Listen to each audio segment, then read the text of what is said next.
very good afternoon and a warm welcome to the program News Analysis coming to you live on Politics and Business Television Abuja. The top stories: Stampede vets, Lagos State government lists tough conditions for palliative distribution, and Tinubu's 50% transport reduction scheme may begin Tuesday. Federal government declares holidays for Christmas and New Year celebration. Details after a quick break.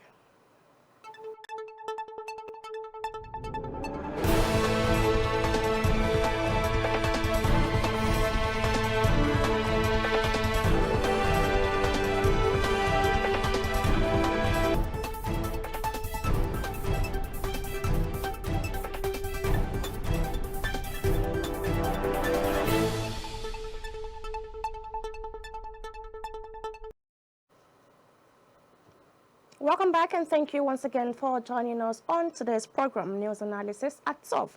My name is Idris Amina. Now the main news. As part of efforts to prevent tragedies at public events, several states have started the implementation of strict precautionary measures.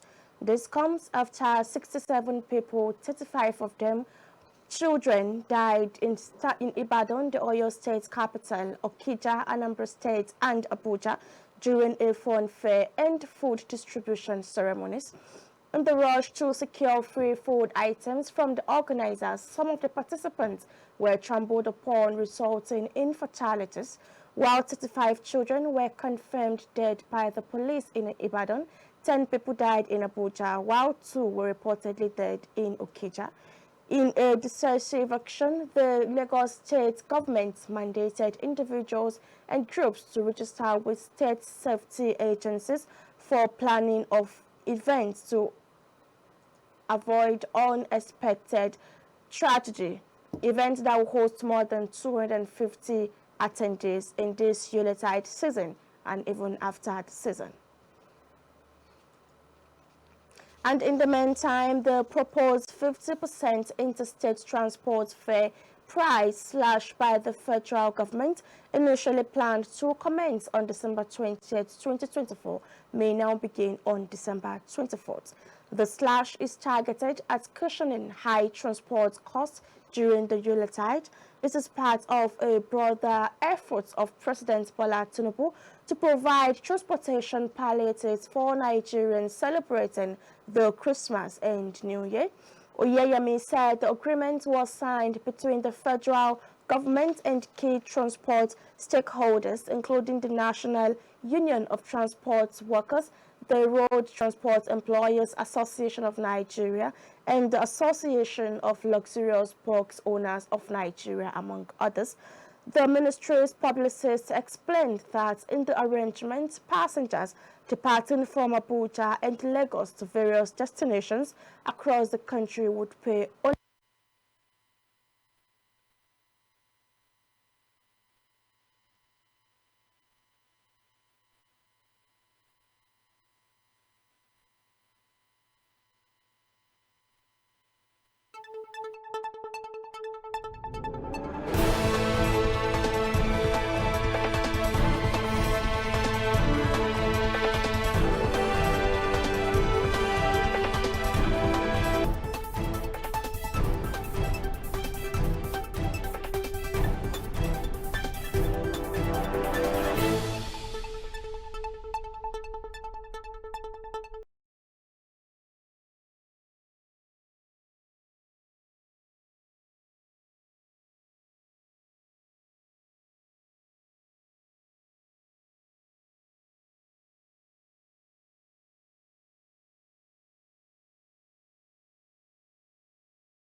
The federal government has declared Wednesday, December 25th, Thursday, December 26th, and Wednesday, January 1st, 2025 as public holidays to mark Christmas, Boxing Day, and New Year celebration. This announcement was made by the Minister of Interior, Dr. Olubunmi Tunji-Ojo, through a statement signed by the ministry's permanent secretary, Magdalene Ajani, on Monday. Tunji-Ojo extended greetings to Nigerians, encouraging citizens to embrace the season's values of love, peace, and unity. He further emphasized the need for Nigerians to strengthen family and community bonds, fostering harmony that contributes to national development. He expressed optimism that President Bola Tinubu's renewed hope agenda would drive the country toward a more prosperous 2025. This is news analysis coming to you live on Politics and Business TV. Now to the business news, where petrol is to sell for 935 naira per litre from today, says Ipman. Details of this and more contents after the break. Stay with us.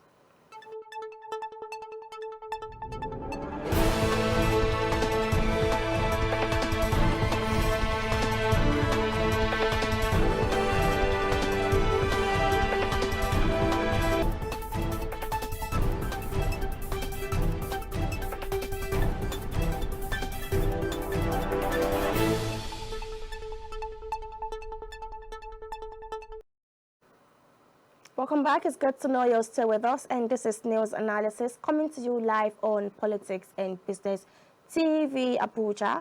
Now on business news, the Independent Petroleum Marketers Association of Nigeria has said that petrol is going to sell at 935 naira per litre beginning from Monday, based on the latest arrangement with the Dangote Petroleum Refinery.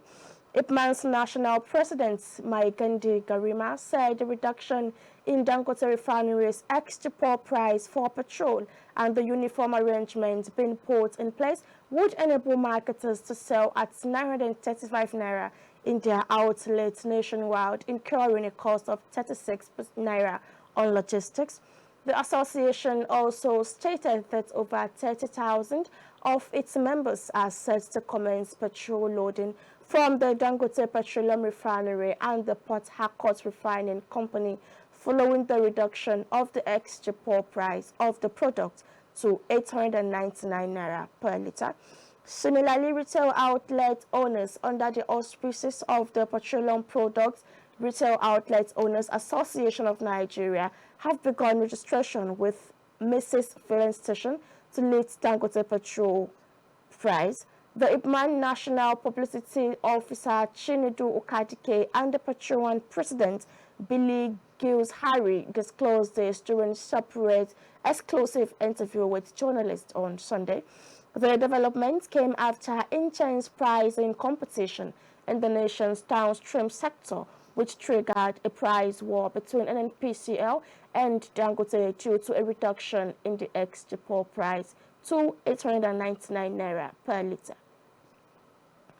Meanwhile, the 2023 presidential candidate of the People's Democratic Party, Atiku Abubakar, has criticized the 2025 budget proposal, accusing President Bola Tinubu of making the same borrowing mistakes by his predecessor, Muhammadu Buhari.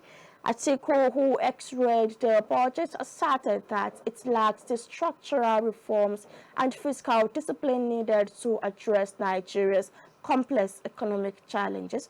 In a statement released on Sunday, Atiku expressed doubts about the budget's ability to promote sustainable economic growth or tackle the nation's long-standing issues. The former vice president highlighted the budget's reliance on deficit financing, pointing out that it projects 49 trillion naira in expenditures against a revenue of 35 trillion naira, exceeding. Atiku criticized the underperformance of the 2024 budget, which he said signaled poor execution capabilities. And for sports, let's join Abel Sunday for updates.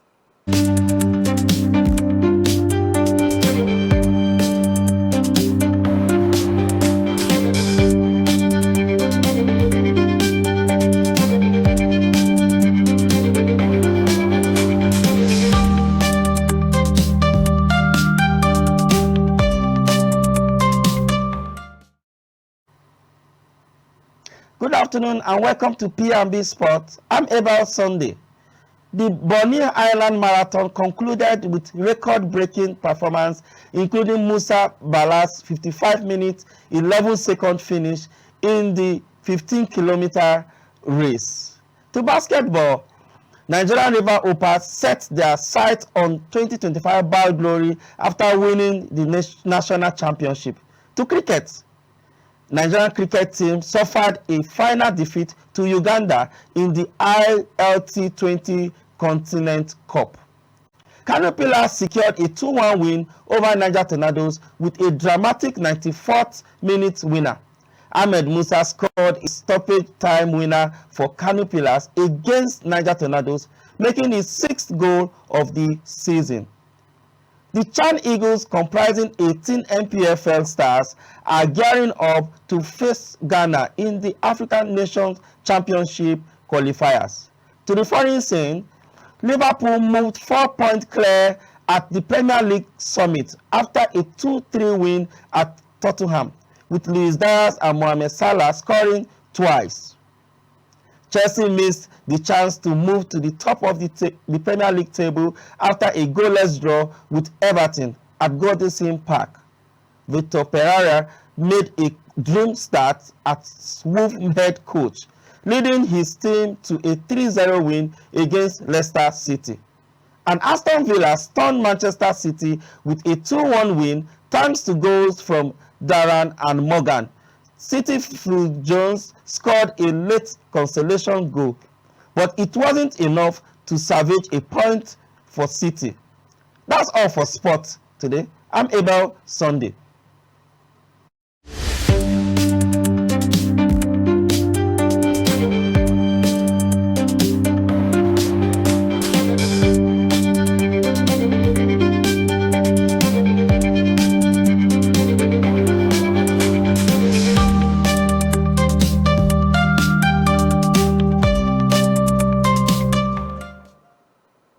Welcome back. Still news analysis coming to you live on Politics and Business TV, Abuja. Today we would be focusing on the hunger and stampede in Nigeria with our guest, Wale Joshua, an economics and business analyst. Join us after a quick break for details.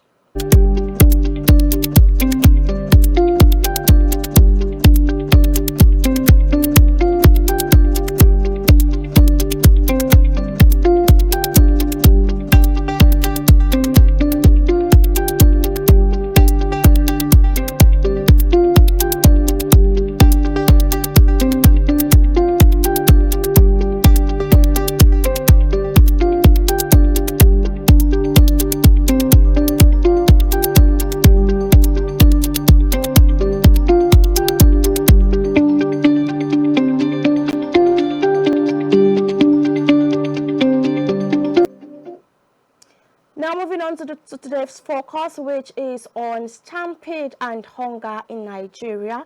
Nigerians are turned into beggars lining up to get grains from politicians and religious leaders.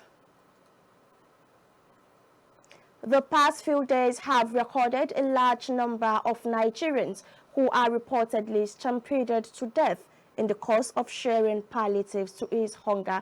In this Yuletide season, at least 67 people, 35 of them were children, lost their lives. These events, recorded in different parts of the country, testify to the fact that most Nigerians can no longer afford to put food on their table due to the heightened food prices. According to media reports, over 200 Nigerians have lost their lives to stampede since 2011 to date. How did we get to this point? Who should take responsibility? And should government declare state of emergency on hunger? This and more are some of the issues we will be discussing with our guests. Good afternoon to you, Mr. Wale Joshua, and many thanks for joining us on today's program. You're welcome. Thank you very much, and compliments. Welcome. So going through a record from February this year, about 97 Nigerians have died from stampede. from the Nigeria Customs Service in Yaba, Lagos, the shared rice in February, to the palliative distribution in Nasarawa State in March, to Zakat at the headquarters in Bauchi State, and then the Christmas palliative rice distribution. Is it safe to say that this administration that cannot see to the welfare of its mandates is a failed administration? Looking at the issue at hand, I really believe that a lot has to be done in respect of managing crowd gathering. Apart from managing crowd gathering, it's just a testament to the fact that people are passing through a lot. Yes. We don't need any other report card to show this. All the statistics that were reeled out, be it inflation, unemployment rates, exchange rates, exchange rate fluctuation, are just summarized in what we have seen, because we have seen we have seen this in an urban area, and we have seen this in the local area. So it is generic, and it represents Nigeria as it is. So looking at the issues at hand, we've just gotten the result of what we have been passing through, and we are looking forward to what the economy will speak. Leaving the COSA agents, we should look at what can we pick up in respect of this stampede. What we can pick up is crowd management, and how do we manage this crowd. When people are to assist each other, I know that there are a lot of things to be done. When you have when you have much crowd per square meter, there are some measures that you may want to apply in order to make in making sure that the occurrence of stampede doesn't come up. Yes. Apart from that, we have other security issues like terrorism attacks and the likes. So crowd management should be part of what we should look at the state level and at the federal level. All right. Looking up straight to the question, you have to tell us this government. Is it a failed government that it cannot look to the welfare of its citizens, or we should still keep hoping on the renewed hope agenda that it came up with in 2023? Obviously, there is a gap between the government and the governed. If not for the fact that the governed are not orderly enough, in the years past we don't have this situation.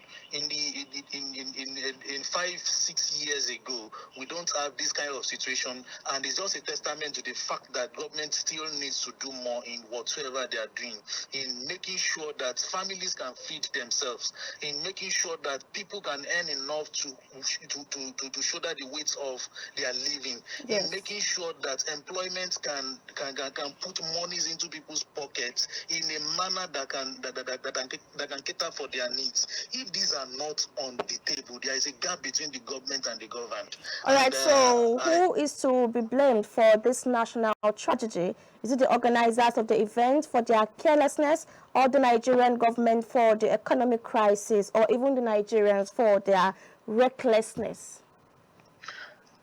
For me, in this from this flank, I wouldn't blame any of these parties.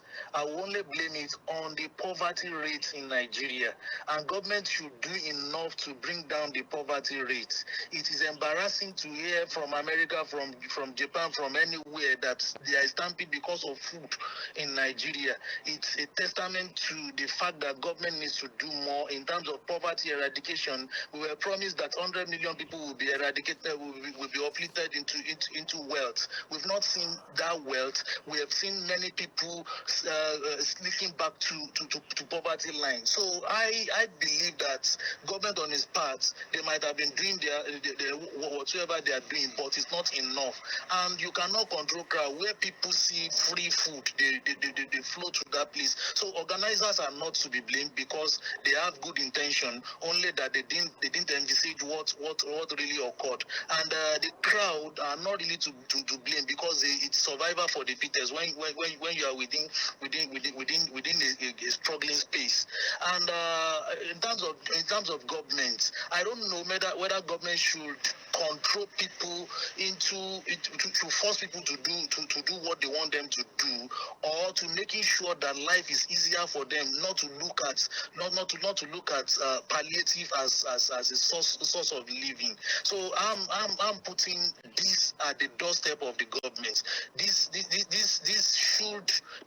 should be many other things to be done, which has to be crowd management, poverty control, and the likes. Let's put it Yes, like squarely you said earlier. at the doorstep of the government. Yeah. So, okay, moving on quickly, is there by any means this stampede a political stampede? I mean, the federal government has come out to say that politicians should stop imputing political meanings to the deaths caused by this stampede. Do you think there's any chance that this could be related to political chances or anything? Take it or leave it. It's just the difference between half glass of water, whether it is half filled or half empty. So there is no way you can separate politics from economics. So what we have at hand as an economic implication, which is driven by political policies. The political policies are driven the economic situation into making people palliative dependent, and then causing the stampede. I believe that you cannot separate politics from economy. That's why you study political economics in school. So, all right, is it safe to say that this is the right time for Nigeria government to declare state of emergency on hunger? State of emergency should be declared on hunger already. But state of emergency cannot be declared on hunger if the exchange rate is still at what it is, because it is easier for people to export food when they see stronger currency coming into Nigeria from other neighboring countries. They pick our food for free, as in cheaply. They pick our food. So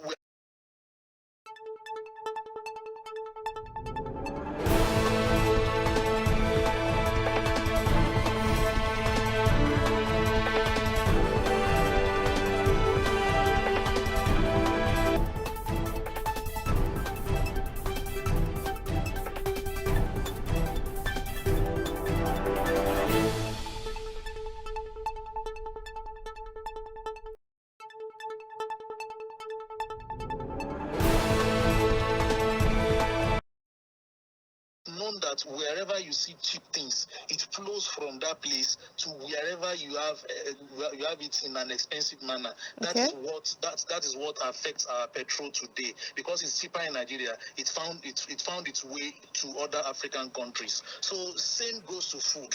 If our currency is not strengthened, we will always have this hunger problem. So as we are gaining much in devaluation of the currency and looking away from the effect of subsidizing it, we should be looking at the effect of the hunger. So if we are looking at capitalism, we will be losing out on socialism, which we are practicing now. So we should look at how we can balance things up. Socialism cannot be palliative driven. It should be empowerment driven, not stomach infrastructure driven, but empowering people, making sure people are wealthy. How many Nigerians are wealthy? How many Nigerians are employed? How many Nigerians can shoulder the weight of their expenses as of today? Okay, so over the years, about 217 deaths have occurred through Stampede. Why is it now that the state government is coming out to put a ban on fun fair and other events of over 250 persons? Should we say this national tragedy could have been avoided, and this is like a storm after the rain kind of thing? It is just because of the period that we are now. It is just because of the period that we are, and it is just very Unfortunate. sympathetic, unfortunate that we are at this period of yellow tide. If we are at this Christmas period and we are looking at the effect of what it could be, we will be looking at the publicity this can generate, and this is coming because a lot of people died in this particular issue, and social media is not equally helping the matter. Not that it has not occurred, but the magnitude at which it has occurred and the frequency, Anambra, Ibadan, and Abuja is really alarming, and that is what calls for alarm. And the state of the country also. All right, thank you very much, Mr. Wale Joshua, for joining us on today's program. You're welcome. Thank you very much for having me. You're welcome. There has been Mr. Wale Joshua, an economics and business analyst. Like we discussed, Nigerians are turned into beggars 64 years after independence, lining up to get palliatives from politicians and religious houses. It's been 4 days of bad back-to-back tragedy for Nigerians. Thank you for joining us on today's program. My name is Idris Amina. Good afternoon.